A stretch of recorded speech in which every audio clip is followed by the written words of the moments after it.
Hola, soy Rubén Fernández y este es mi videoblog Eureka. Hoy quiero hablar de personalidades digitales y la dinámica orgánica de la red, si es que sigue existiendo, y cómo hay agentes dentro de la red que intentan siempre cambiar las dinámicas y cómo la organicidad de la red ha cambiado a través de los años. Entonces, eh, yo recuerdo muy bien, yo soy un miembro de la generación que tuvo este cambio tecnológico y yo en mi adolescencia me crié en la tecnología análoga.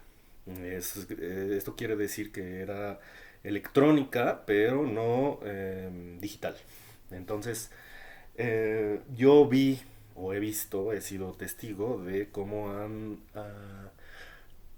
avanzado las tecnologías digitales de una forma completa. Yo sí tengo una visión completa de cómo fue avanzando la tecnología y al principio, en la edad de la inocencia, eh, estábamos en un momento en el que no nos parábamos a pensar en que la edad digital nos iba a agarrar por sorpresa en la adultez. Entonces, mucha gente fue muy irresponsable también, e ingenua y tuvo comportamientos muy estúpidos en la red. Y ahora, en esta realidad hipervigilada, pues obviamente hemos ido aprendiendo a convivir con las redes sociales y la hipertecnología. La primera red social que era susceptible a la hiperviralidad fue Twitter. Entonces, Twitter es una red social que al principio solo permitía pequeños textos a la manera de un telegrama de 140 caracteres. Entonces, la viralidad de Twitter surgía con los hashtags y el algoritmo de aprendizaje del mismo programa iba subiendo en los TLs, el timeline de cada quien, los temas importantes y tú podías saber cuáles eran los hashtags más importantes. Esto fue ocupado mucho por los reporteros al principio. Entonces los reporteros habían invadido Twitter y ellos eran una fuerza básica para la generación de viralidad. Después YouTube.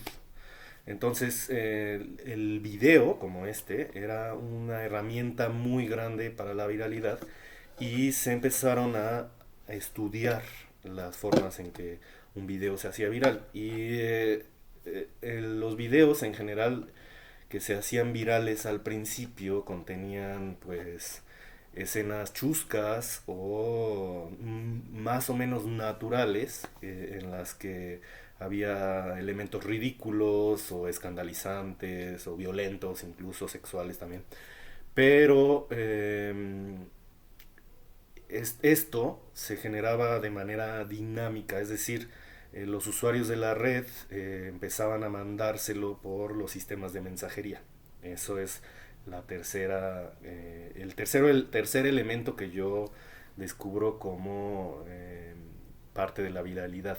Eh, los textos, los mensajes de texto y la posibilidad de compartir multimedia a través de las bacterias de mensajería como WhatsApp o Telegram.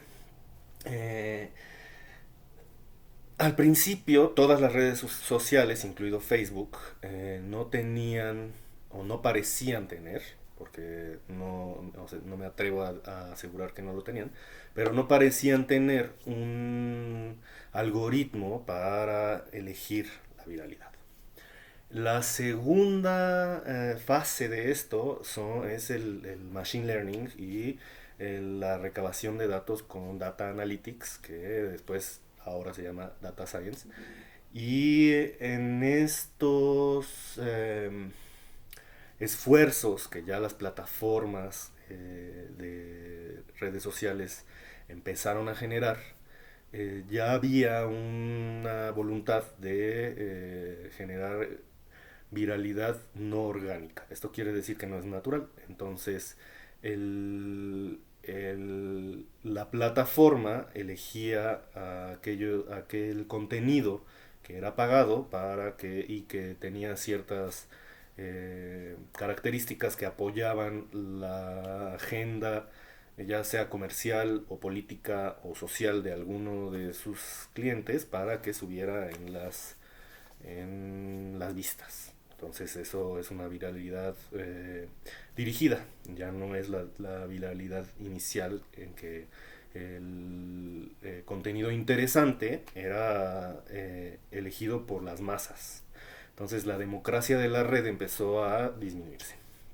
Eh, Asimismo, ahora estamos en un momento en el que también los particulares, sobre todo aquellos que tienen un poder práctico muy grande, pueden incidir en los contenidos de formas distintas. Entonces, la más clásica son los bots humanos, son granjas de producción de contenido para las redes sociales, que son contratadas para que generen una organicidad en la red. Y eso pues se genera en Twitter, también en todas las demás, Facebook, Instagram y hasta en WhatsApp, ¿no? En WhatsApp también hay granjas de mensajes, cada vez es menor, pero de todas maneras cada red social tiene unas características de su audiencia y de el contenido que se genera. Asimismo, dentro de cada red social hay espacios distintos de acuerdo al contenido que se va generando. Entonces ahí hay un universo que es transversal porque los contenidos son múltiples. Entonces hay contenidos políticos, hay contenidos deportivos, hay contenidos sociales, hay contenidos artísticos, hay contenidos de cocina, etcétera. Entonces es por temas, pero también hay contenidos más complejos en los que los teles complejos se van, o las paredes o los muros se van generando. Esto se genera con el fin de ganar dinero y audiencias y de mantener la agenda de los temas en un lugar. Eh, ah, Hace poco, no, hace no mucho tiempo, también empecé a notar en las redes sociales que los algoritmos ahora son menos estables y que dependiendo de mi interacción en otras aplicaciones que no necesariamente son sociales y que están en el ámbito de mi red de internet, pueden incidir en el contenido que existe en mis múltiples redes sociales. Eh, Hubo un momento en el que estoy convencido que mi personalidad digital era muy cercana a mi personalidad real, y que todavía sigue por ahí, pero ahora lo que pasa es que las agendas de usuarios más grandes o eh, con intereses específicos van incidiendo en las personalidades digitales de los usuarios por zonas y también por temas. Entonces hay presencia de algoritmos terceros que son capaces de imprimir su influencia de manera no natural ni orgánica, y que además tampoco tiene que ver con tu comportamiento digital ni tu personalidad digital en tu tele. Y esto es para influenciar la analítica general en ciertas zonas y generar una dinámica de fake news. Eh, entonces, esto se puede usar de maneras distintas y estos algoritmos son pagados por usuarios, vamos a llamarlos súper sofisticados.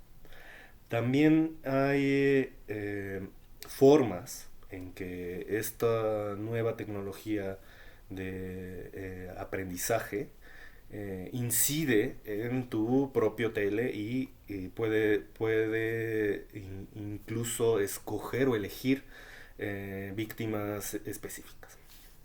Entonces, obviamente hay lobbies o gente interesada en que en ciertos lugares o a ciertas personas con cierta visibilidad en las redes sociales se les perciba de alguna u otra forma dependiendo de la coyuntura y de los temas a discutir. Entonces, eh, en algún momento en la en el desarrollo tecnológico se desarrollaron técnicas para hackear a los usuarios, pero con fines muy específicos, pero ahora también lo pueden hacer con fines menos específicos de largo plazo y que el usuario no se dé cuenta de que le está pasando eso. Entonces estoy hablando de técnicas de phishing y clickbait y entonces cuando hay un usuario específico en alguna comunidad al cual se quiere representar de una manera positiva o negativa o neutra o de alguna forma específica porque le ayuda a la dinámica de un sistema superior, estos actores entran en juego. Entonces, muchas veces me he dado cuenta que hay una presencia constante de múltiples algoritmos, de múltiples jugadores que están analizando mi comportamiento en las redes sociales y por momentos cuando me distraigo y doy clic a algún tipo de tweet o algún tipo de anuncio que me parece fuera de lo común, pero sí logra engancharme